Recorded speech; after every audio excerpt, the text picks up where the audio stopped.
The bottle rolled across the wood floor, still half full, but Jack didn't reach for it.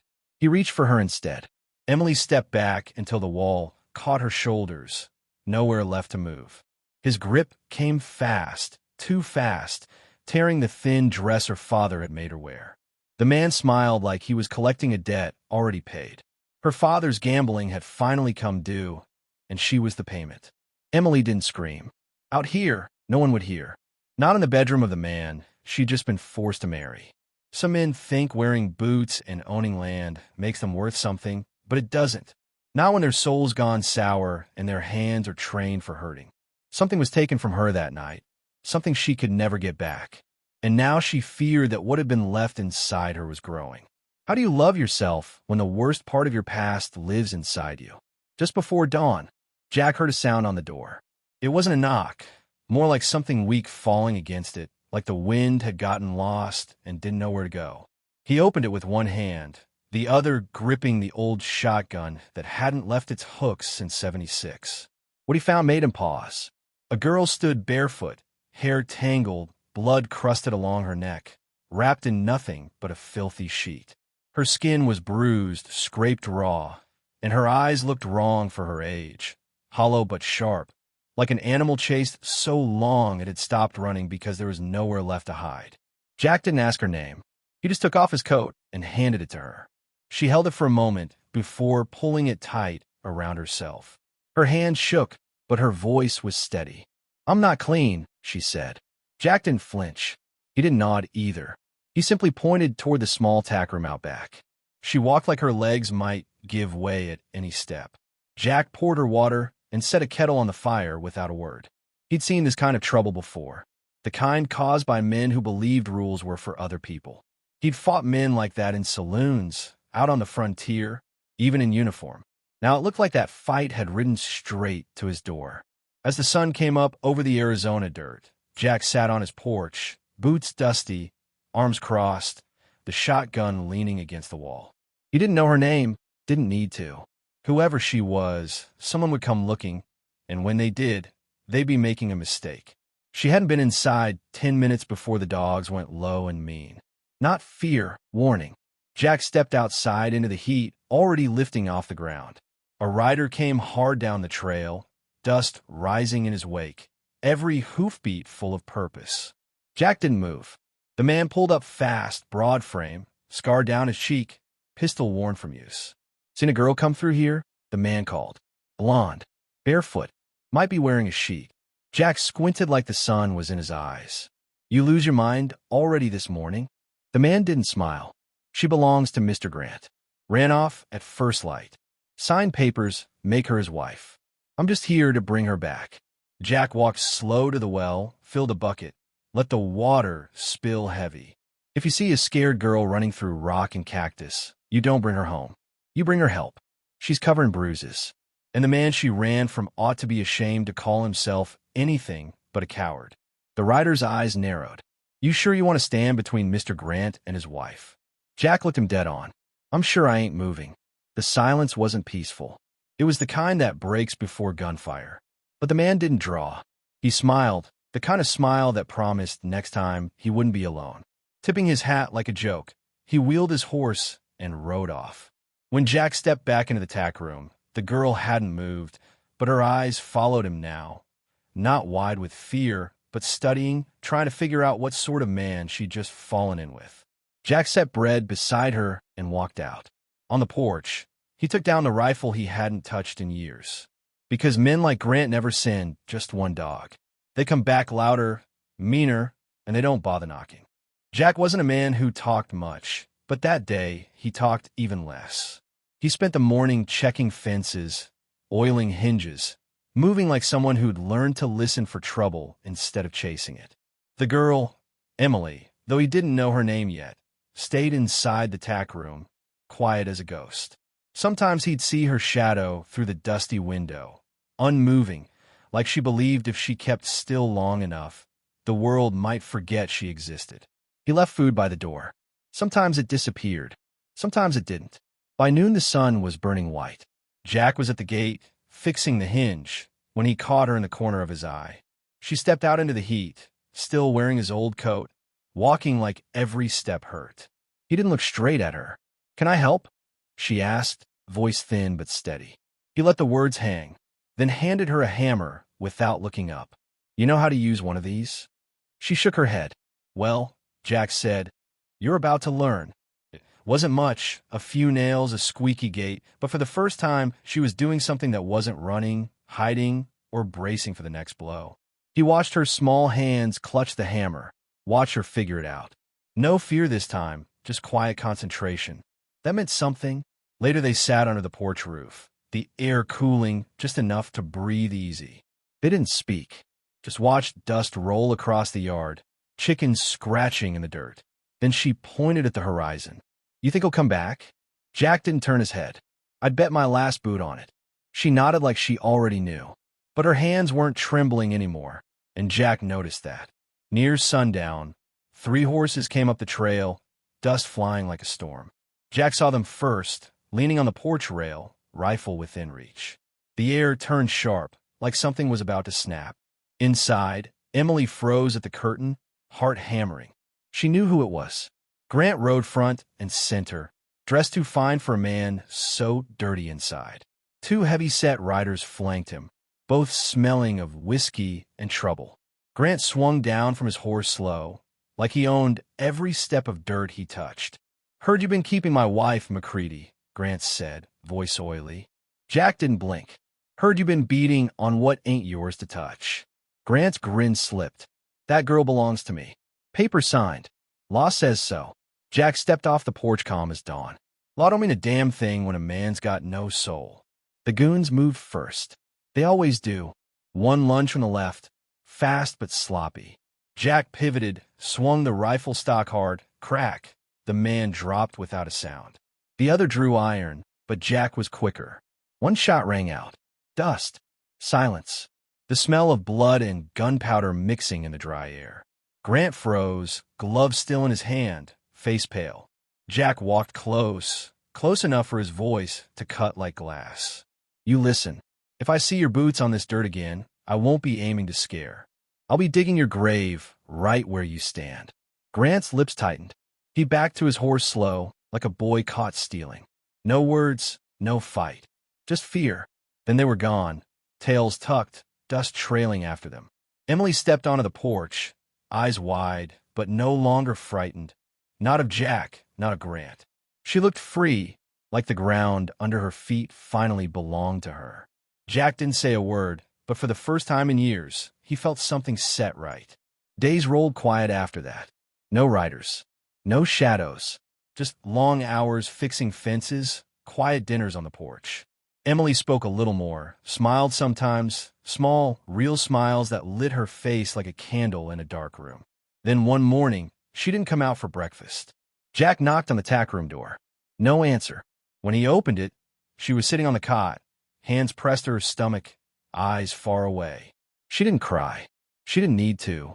Jack knew that look. He sat beside her, the silence heavy between them. Finally, she asked, barely a whisper, "What do I do?" Jack rubbed his hands together, stared at the floorboards, then out the window at the empty yard. "You let live?" Her head snapped toward him, startled. "Even if it's his?" Even then.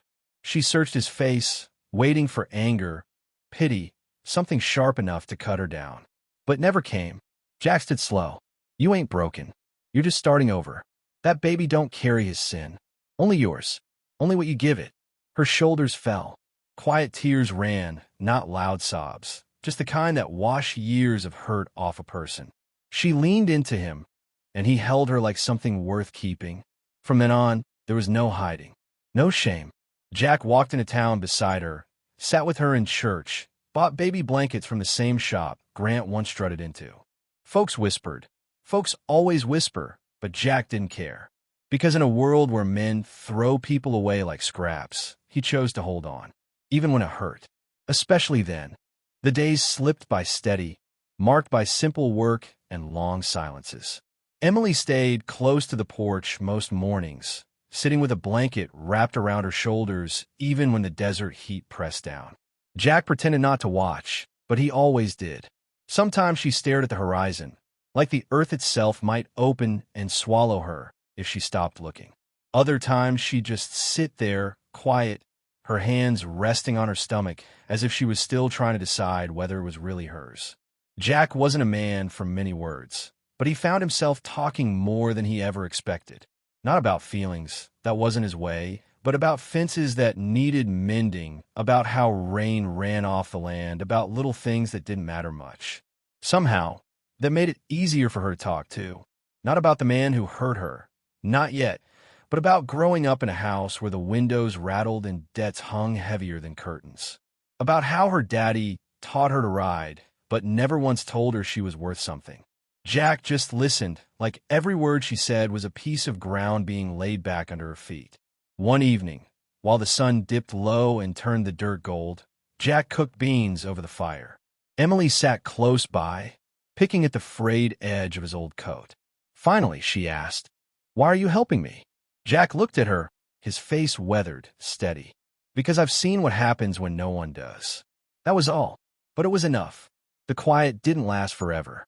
Jack knew it wouldn't. Trouble has a way of circling back, and Grant wasn't the type to swallow pride. It was only a matter of time. Jack sharpened tools, fixed the roof, kept the rifle clean.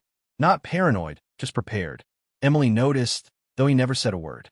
One afternoon, a dust cloud rose on the far edge of the property.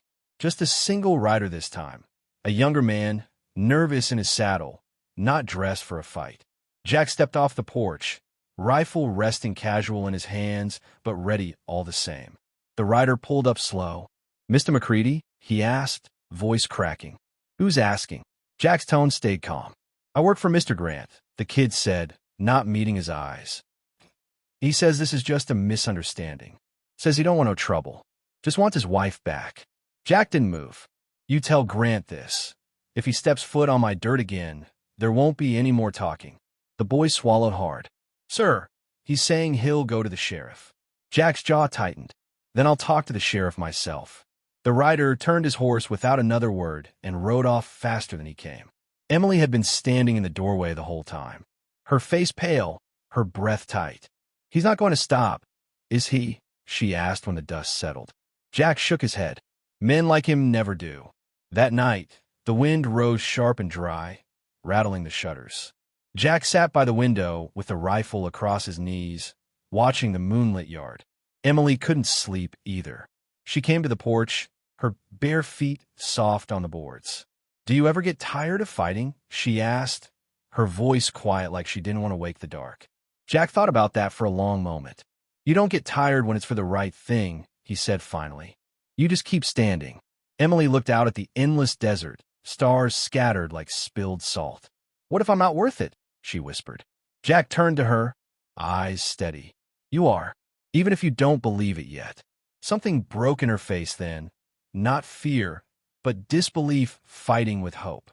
She didn't answer, just sat down beside him on the porch, her shoulder brushing his arm. They stayed that way until the sun started to bleed into the sky. And then the day came. They heard the riders before they saw them. Hooves pounding hard, dust rising like thunder. Not 3 this time. More. Jack stood, calm as ever, but his grip on the rifle was firm. Emily stood behind him in the doorway, not crying, not shaking, just waiting, heart tight in her chest. Grant came again, but not with words this time. He didn't even dismount. He just pointed, his men spread out, circling like wolves. Jack stepped down from the porch, every move deliberate. "You're making this worse for yourself," Grant called, his voice carrying across the yard. Jack raised the rifle a little higher. "You already made it worse the day you laid hands on her. No more talk." The first shot cracked the air, not Jack's. One of Grant's men fired wild, kicking up dirt near the porch. Jack answered clean and fast. One shot down, another scattering. Emily dropped to the floor inside, covering her ears. The fight wasn't long. Jack moved like a man who'd done this before. Steady, sure, with no wasted motion. When the dust cleared, 2 men lay still, and Grant was already turning his horse, face white, eyes wide. Jack didn't chase him, just stood in the yard breathing hard, rifle barrel smoking under the afternoon sun. Emily stepped out slowly, looking at him like he was something out of another world. Not a savior, not a killer, just a man who'd chosen to stand between her and the darkness. The yard smelled of gunpowder and dust. Jack leaned the rifle against the porch rail, wiped sweat and grit from his face. His breath was steady now, but his eyes stayed sharp, scanning the horizon. Trouble wasn't finished. It never was after a man like Grant rode off humiliated. Emily stood near the door, barefoot, clutching the frame like it might hold her up. Her lips moved like she wanted to say something, but no words came. Jack looked at her finally. "You hurt?" She shook her head. "No. I've been worse." He tried to make it sound casual, like he was talking about fixing a fence. It didn't fool her. The set of his shoulders, the way his fingers still twitched near the rifle. He was wired tight, and she could feel it. Jack poured water into a tin cup, handed it to her. "Drink. You're shaking." Emily looked down at her hands. They were trembling, but not from fear. More like anger she didn't know where to put. "I don't want him to win," she said, voice low, rough. "Not ever again." Jack nodded, like he understood something deeper than words. "Then don't let him take any more from you. Not your fear, not your breath, not one damn thing." That night, they stayed awake.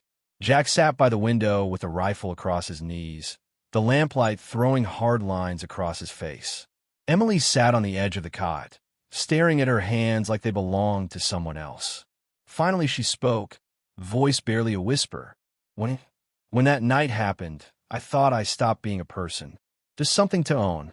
Jack didn't look at her, but his jaw tightened. "He's wrong about that." She let out a bitter laugh. "Doesn't feel wrong." Jack turned his head then, met her eyes. "You're sitting here, breathing. You're still you." He didn't take that. "Don't hand it to him now." Emily stared at him like no one had ever said that to her before. For the first time, her shoulders eased just a little. The next few days passed heavy, like the desert was holding its breath. Jack worked the land with a watchful eye. Emily started helping him more, feeding chickens, holding boards steady while he hammered nails. Sometimes they spoke, sometimes not, but the silence felt less like hiding and more like healing. One afternoon, she laughed at something stupid, a goat chewing Jack's hat when he wasn't looking. The sound startled them both. She covered her mouth, like she'd done something wrong. Jack just smiled faintly. "Don't hide that," he said. "World's hard enough without quieting the good parts." That night, as they ate by lantern light, Emily asked, "Why don't you hate me being here? I bring nothing but trouble." Jack set his fork down, thought about his words. "Because you didn't ask for any of this. And trouble don't scare me. Never has." She studied him, eyes searching his weathered face. "Doesn't it ever get lonely?" Jack gave a small shrug. "Less lonely than being surrounded by the wrong people." Her gaze softened. For a moment, she looked like a girl her age, not someone carrying years of hurt. But the quiet didn't last. On the fourth morning, Jack rode into town to buy feed and check the lay of the land. The sheriff was sitting on the porch of his office, hat tipped low, eyes following Jack the whole way. When Jack stepped down from his horse, the sheriff didn't waste time. "Grant's been stirring things up," he said. "Says you're hiding his wife. Says she's carrying his child." Jack's jaw tightened. That girl's carrying more than she ought to, but none of it's his to claim. The sheriff spat in the dirt. "You keep her out there, you're buying a war." Jack leaned close, voice low but steady. "Then I'll pay for it." Back at the ranch, Emily was sitting on the porch steps when Jack returned, her hands folded tight in her lap. She didn't ask what was said, but she saw the way his mouth set in a line and knew it wasn't good. "You think he'll try again?" she asked softly. "Men like him don't quit," Jack said. "They just get meaner." Emily swallowed hard. "Then I don't want to hide anymore." Jack studied her for a long moment. "You sure about that?" She nodded. "If he comes, I want him to see me standing." Jack didn't argue. He just reached up and took down the second rifle from the hooks inside, the one he hadn't touched since the war. He cleaned it slow, deliberate. Emily watched, her chin lifting just a little. She wasn't shaking anymore. That night, they sat on the porch under a wide Arizona sky. Stars hung sharp, close enough to touch. Emily leaned back against the rail, her voice soft. "You ever think about having a family?"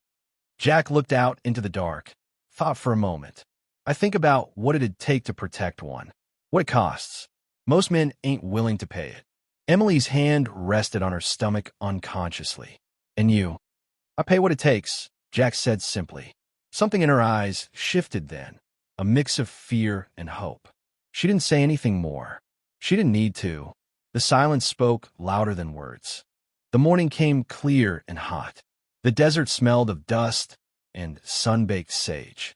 Jack was up early, checking the gate and hauling water. Emily came out after him, still wearing his old coat, her hair pulled back loose. She didn't look like the same girl who'd arrived barefoot and broken. There was still pain in her eyes, but now there was something else, a kind of quiet strength. Jack glanced at her without stopping his work. You sleep? Some, she said. It wasn't true, but he didn't call her on it. They worked side by side for a while. Emily held board steady while Jack drove nails. When he hit his thumb, she almost laughed, then covered her mouth like she shouldn't. Jack gave her a look that wasn't angry, just tired. If you're gonna laugh, go ahead, he said. A man hitting his thumb ain't the end of the world. Emily smiled a little, a real smile, not forced. It was the first time he'd seen it last more than a second. Around noon, they sat on the porch to eat bread and cheese. The heat lay heavy on the ranch. No sound but the wind and the creak of wood. Emily stared out across the dirt road, her hand resting on her stomach again without thinking. You're not afraid, she said finally. Jack sipped water from a tin cup. I'm always afraid. Just don't let it run me. She looked at him, surprised. What could you be afraid of? Jack set the cup down, rubbed the calluses on his hands. Losing the few things worth keeping. Emily didn't ask what he meant. She didn't have to. Later that day, a rider came from the south. Not Grant, not one of his men, just a farmhand Jack knew from town. He stopped his horse by the fence, hat in his hands. Grant's talking loud, he warned. Says he's coming back with papers and the law on his side. Jack nodded once. Tell him to bring more than paper. The man hesitated. Jack, this ain't gonna end good. Jack's voice stayed calm. Then it ends how it has to. When the rider left, Emily came down the steps. What did he say? Nothing I didn't expect. She was quiet for a moment. You're gonna fight him again, aren't you? If he comes here looking for trouble, Jack said, I won't be the one riding away. That night, Emily couldn't stay inside. She came to the porch where Jack was sitting with the rifle. I'm tired of running, she said. Jack looked at her in the dim light. Good. Then we'll stand. She sat beside him, close enough for their shoulders to touch. You ever think maybe you're doing this for nothing? She asked. Jack shook his head. Protecting somebody ain't ever nothing. The stars came out hard and bright, and the desert air turned cool. They didn't speak after that. No words were needed. At dawn, the sound of hooves woke them both. This time there was no warning, no rider sent ahead to talk. For men came fast, Grant in front, dust boiling behind them. Jack stood on the porch, rifle ready. Emily stayed by the door, chin high. Grant pulled up hard, boots hitting dirt. This is over, McCready, he shouted. She's my wife. The law says so. Jack stepped down, calm as if he'd been expecting company for breakfast. Law don't make a man right. You're not taking her. Grant's face turned red. You think you can stop me? Jack didn't answer. He just raised the rifle. The men on either side of Grant shifted in their saddles. Tension hung heavy in the air, so thick you could feel it in your teeth. Grant made the first move. He drew quick, but Jack was quicker. One shot cracked the silence. Grant's hat flew off as the bullet struck the ground near his boot. Next one ain't a warning, Jack said flat. Grant froze, fury burning in his eyes. This ain't over, he hissed. Jack kept the rifle leveled. It is if you're smart. Turn around and ride. For a long moment, no one moved. Then Grant yanked his horse's reins hard and wheeled away, his men following close. Dust swallowed them fast. Emily let out a breath she didn't know she'd been holding. Her hands were steady now. She stepped down from the porch, looking at Jack. You didn't kill him. Jack lowered the rifle, set it against the wall. Didn't need to. Not yet. Emily stared at him, then nodded. Thank you. Jack didn't say you're welcome. He just went back to the porch and sat down, watching the horizon. He knew Grant would come again. Men like him never quit until somebody makes them. The sun dropped slow that night, spilling long shadows across the ranch. Jack stayed on the porch long after dark, the rifle leaning close. Emily brought out a blanket, and set it on his shoulders without saying a word. He gave her a small nod. They didn't speak. They didn't need to. The air was heavy, not with fear anymore, but with waiting. 2 days passed with no riders. Jack worked the land like always, but he never strayed far from the house. Emily helped him fix a water trough, holding boards steady while he drove nails. She was learning fast, picking up small skills like they mattered, because they did. Every swing of the hammer, every fence mended, was proof she wasn't just hiding anymore. That evening they ate on the porch again. Emily broke the quiet first. What happens if he comes back with the sheriff? Jack chewed slow, staring out at the dark horizon. Then I tell the sheriff what kind of man he's standing up for. And if that don't work, I do what I have to. Emily was quiet for a long time. You think people can change? Jack looked at her, eyes steady. I think most don't, but I think you can. Her face softened, like those words meant more than he realized. I don't want to be scared forever, she whispered. You won't be, Jack said. Not if you keep standing. The next morning was calm. Too calm. Jack was feeding the horses when the dogs started barking low. Not playful, not panicked, just that sharp warning sound that meant someone was close. Jack wiped his hands and walked out to the yard. A wagon rolled up slow, not fast like the last time. Sitting up front was a man in a brown coat and badge glinting on his chest, the sheriff. Grant sat beside him, smug as a man who thought paper and law could do his fighting for him. The wagon stopped by the gate. The sheriff tipped his hat. Jack, we need to talk. Jack stepped closer, rifle resting easy in his arms. Talk. Grant's got marriage papers, the sheriff said. Signed legal. Says you're holding his wife against her will. Emily stepped onto the porch, chin high, voice clear. I'm not here against my will. The sheriff glanced at her, surprised by the strength in her voice. Ma'am, you sure about that? I'm sure, she said. And I'm not going back with him. Grant's face twisted. You don't get to choose, girl. You're mine by law. Jack stepped forward, voice like gravel. Law don't give you the right to hurt her. You cross this gate, and I'll make sure you never do it again. The sheriff looked between them. His jaw worked like he was chewing something sour. Finally, he turned to Grant. This ain't a fight I'm taking part in. If she says she stays, she stays. Grant stared at him, stunned. You're just going to walk away? The sheriff spat in the dirt. I keep the peace, Grant. I don't drag women back to men they're running from. He flicked the reins, and the wagon rolled off, leaving Grant sitting stiff, red with rage. Grant didn't speak. He just turned his horse and rode hard in the other direction. Emily watched until the dust disappeared. Then she turned to Jack. You think that's the last of him? Jack shook his head. No, that kind of man don't quit easy. He'll be back, just not with the law next time. That night, Emily sat by the window while Jack cleaned the rifle. Why are you doing all this? She asked finally. Jack didn't look up. Because somebody has to. Emily's voice softened. And if it gets you killed? Jack shrugged. Then I died doing the right thing. Her throat tightened at that. She wanted to argue, but no words came.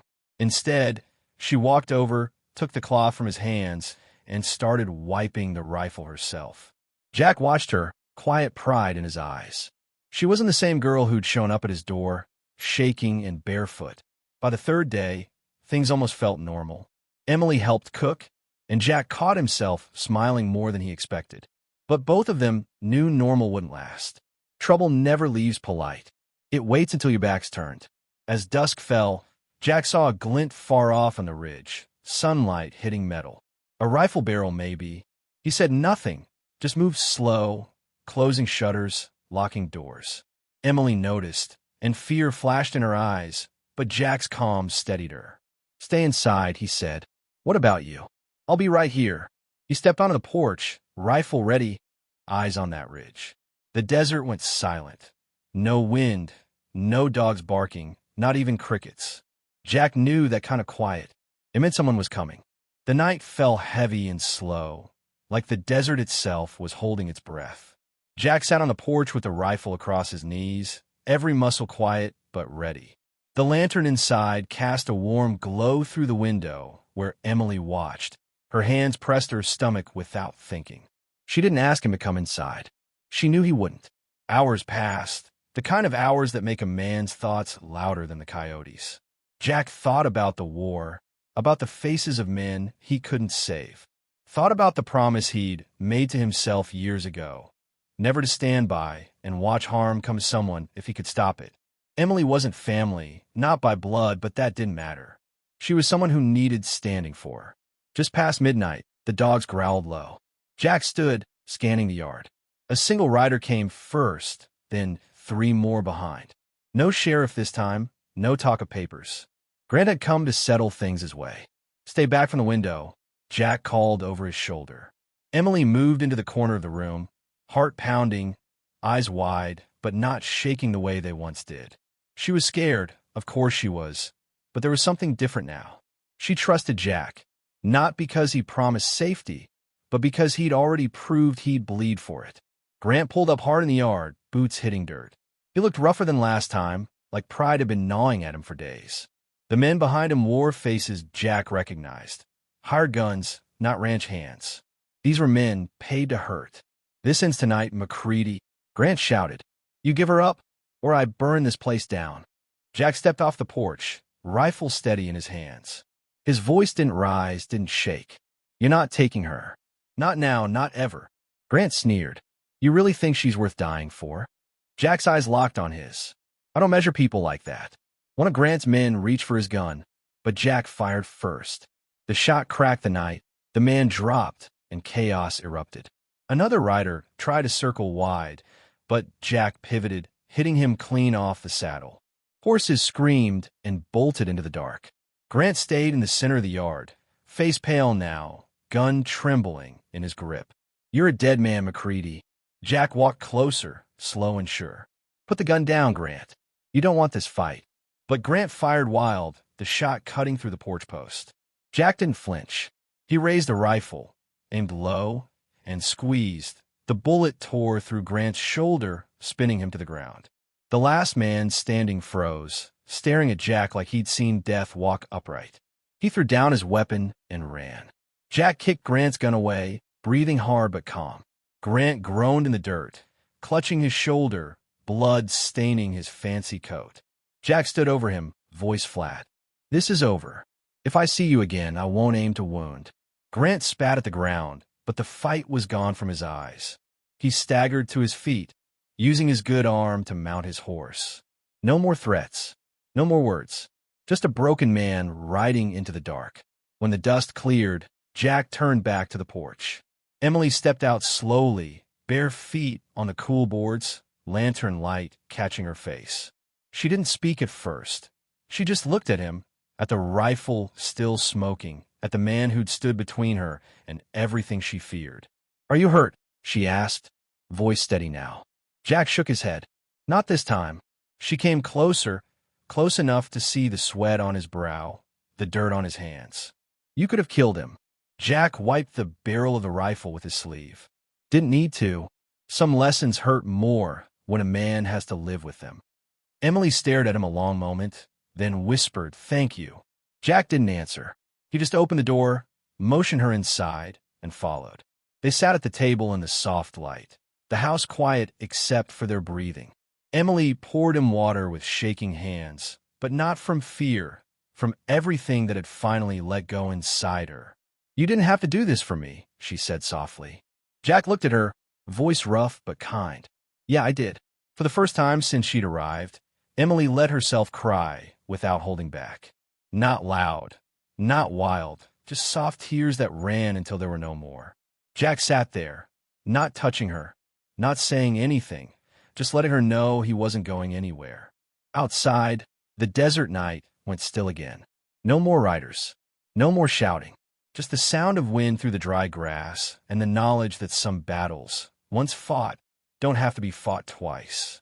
The next morning came soft and quiet, the kind of desert morning that smelled of warm earth and fresh wind. Jack stepped outside with his coffee, boots crunching on the hard dirt. For the first time in weeks, he didn't scan the horizon for riders. The dogs were calm, tails wagging instead of stiff. Trouble had passed, at least for now. Emily came out a few minutes later, wearing a clean dress Jack had bought in town. Her hair was brushed, her shoulders straight. She looked different, not just better, but stronger. There were still shadows under her eyes, but they weren't as deep. She walked with a steadiness that wasn't there before. Jack looked at her over the rim of his cup. "You sleep?" She nodded. For the first time in a long time. They worked the morning together, feeding chickens, patching the roof. No talk of Grant, no talk of fear. Just quiet work, the kind that heals without you noticing. Around midday, Emily stopped, leaning on the fence. She rested a hand on her stomach, her face thoughtful. "Jack," she said softly, "what if I can't do this?" Jack set down his tools and walked over. "Do what?" "Raise a baby that came from—" Her voice caught on the word. "What if every time I look at it, I see him?" Jack studied her face, his own steady and calm. "Then you look harder. You'll see yourself instead. You'll see a baby that didn't do a damn thing wrong. You'll see a chance to start over." Emily swallowed, tears stinging her eyes. "You make it sound easy." Jack shook his head. "Ain't easy, but it's worth it." Weeks passed in quiet rhythm. The sheriff came by once, just to check, but he didn't ask questions. Folks in town whispered when Jack bought baby blankets and bread with Emily walking beside him. He didn't care. Let them whisper. People always do when they see someone doing what they wouldn't dare. Emily began smiling more, small, honest smiles that stayed on her face longer each day. She helped with chores, sat on the porch at night, and sometimes hummed to herself without realizing it. Life didn't turn perfect. It never does, but it turned steady. And steady was enough. One evening, as the sun bled red over the hills, Emily sat on the steps, watching the light fade. Jack brought her a cup of water and sat beside her. For a while they said nothing, just listened to the crickets. Then Emily spoke, her voice low but clear. "You could have turned me away that first night," she said. "Most men would have." Jack looked out across the dirt yard. "Most men are cowards." Emily smiled faintly. "Why didn't you?" Jack shrugged, like it was nothing, though his voice turned softer. "Because you needed someone. And if a man can't stand for someone who needs standing for, what's the point of being a man at all?" Emily blinked fast, trying not to cry. She reached out and touched his hand, just for a second. "Thank you, Jack." He didn't answer. He just sat there beside her, watching the last of the sun slip away. Months later, when the baby came, it was small and perfect, with a cry strong enough to fill the little house. Emily held it close, eyes wet, heart full of something she thought she'd never feel again. Hope. Jack stood nearby, awkward and quiet, pretending not to be moved, though his rough hand shook when he first held the child. Emily looked at him, her voice steady. "You were right. It doesn't look like him. It looks new, like it belongs to me." Jack gave a rare, quiet smile. "That's because it does." Word reached them that Grant had left the county, wounded pride heavier than his bullet wound. He hadn't been seen in weeks, and no one much cared where he went. Some men leave ruin behind. Others just fade when they're finally stood up to. Life went on. The days were long, the work was hard, but the house was full of something new. Not just safety, but family. Emily wasn't hiding anymore. And Jack, who'd spent years living only for himself, finally had something to live for that mattered. If there was a lesson in it, it wasn't written in books or carved on a church wall. It was simple. Sometimes being strong doesn't mean fighting harder. Sometimes it means holding on to someone the world says you should throw away. It means choosing to love what others call shame and protecting what's fragile until it learns to stand on its own. Because the measure of a man isn't how many battles he wins. It's what and who he chooses to stand for when the fight comes to his door.